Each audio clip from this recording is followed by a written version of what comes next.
Donald ટ્રમ્પે પોતાની ટીમના મહત્વના સભ્યોની જાહેરાત લગભગ કરી દીધી છે, ત્યારે હવે મોટાભાગના રિપબ્લિકન સ્ટેટ્સના ગવર્નર્સ અને લો મેકર્સે પણ માસ ડિપોર્ટેશનના સપોર્ટમાં એક પછી એક દરખાસ્તોની જાહેરાત કરવાનું શરૂ કર્યું છે અને તેના માટે લાગતા વળગતા બિલ્સ પણ હવે જાન્યુઆરી મહિનામાં જ જે તે સ્ટેટ્સના હાઉસમાં રજૂ કરવામાં આવશે.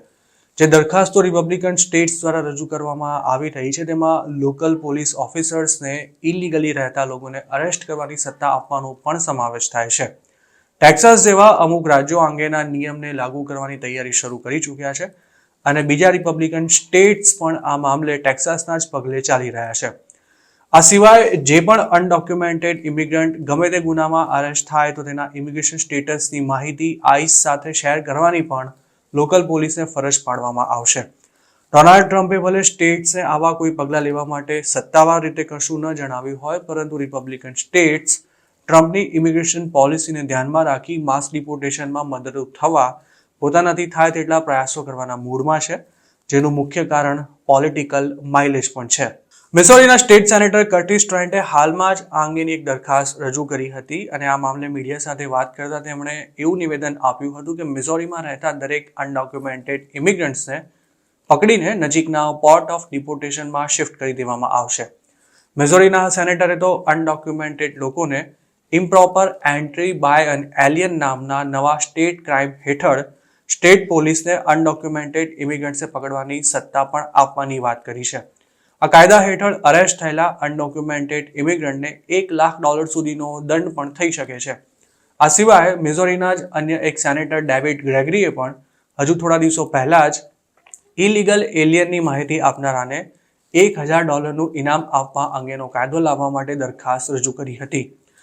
જાન્યુઆરીમાં મિઝોરીના ગવર્નર બનનારા માઇક કોહીએ આ પ્રકારની દરખાસ્તોને હજુ સુધી સમર્થન નથી આપ્યું, પરંતુ તેમણે એટલું ચોક્કસ જણાવ્યું છે કે તેમની સરકાર ઇલીગલ ઇમિગ્રન્ટ સામે કડક પગલાં ચોક્કસ લેશે.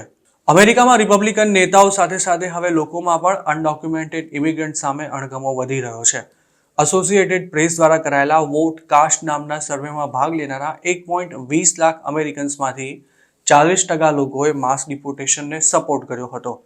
મોટાભાગના રિપબ્લિકન રાજ્યો હવે ટેક્સાસને આ મામલે એક મોડલ સ્ટેટ તરીકે જોઈ રહ્યા છે, જેણે મેક્સિકો સાઇડથી આવતા ઇમિગ્રન્ટ્સને રોકવા $11 બિલિયન ખર્ચે ઓપરેશન લોન સ્ટાર પ્રોગ્રામ શરૂ કર્યો હતો. આ પ્રોગ્રામ હેઠળ ટેક્સાસે બોર્ડર એરિયામાં રેઝર વાયર પાથરવાની સાથે સાથે સ્ટેટ ટ્રુપર્સ અને ટેક્સાસ નેશનલ ગાર્ડને પણ તૈનાત કર્યા હતા, તેમજ 1 લાખથી પણ વધુ ઇલીગલ ઇમિગ્રન્ટ્સને તેણે બસોમાં ભરીને ડેમોક્રેટિક સ્ટેટ્સમાં મોકલી દીધા હતા. આ સિવાય ટેક્સાસે હજારો ઇલીગલ ઇમિગ્રન્ટ્સની પ્રાઇવેટ પ્રોપર્ટીમાં ટ્રેસપાસિંગ કરવા સહિતના ચાર્જીસ હેઠળ ધરપકડ પણ કરી હતી.